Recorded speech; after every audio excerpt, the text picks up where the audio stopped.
Pasukan Khusus Republik Rakyat Donetsk atau DPR melakukan pengeboman dan pengepungan di parit pasukan Ukraina. Rekamannya dirilis di saluran Telegram militan DPR pada Jumat 13 Januari 2023. Pengeboman dilakukan menggunakan granat yang dilempar dari drone Rusia. Dalam keterangan unggahan disebutkan, pasukan khusus DPR merebut posisi pasukan Ukraina di bagian timur. Sebelum aksi pengepungan di parit militan Ukraina, artileri dan drone terus memproses pengeboman. Tidak dapat menahan kekalahan api yang tak ada habisnya. Angkatan bersenjata Ukraina meninggalkan posisinya. Setelah itu mereka segera ditempati oleh kelompok penyerang, jelas narasi unggahan. Rekamannya pun menuai berbagai komentar dari warganet.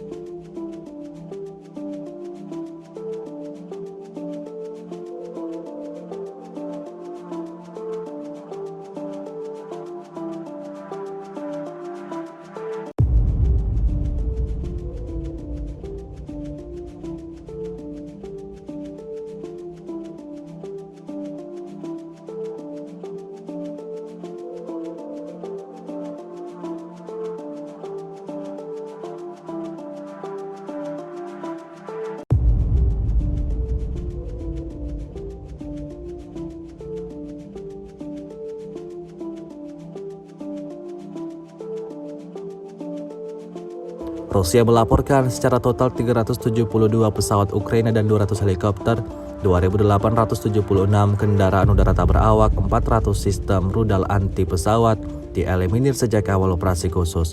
Sementara itu dari kubu Kiev, Kementerian Pertahanan Ukraina melaporkan 740 tentara Rusia dieliminir dalam 24 jam terakhir. Total 114.130 prajurit Federasi Rusia meninggal sejak awal konflik hingga hari ke-325.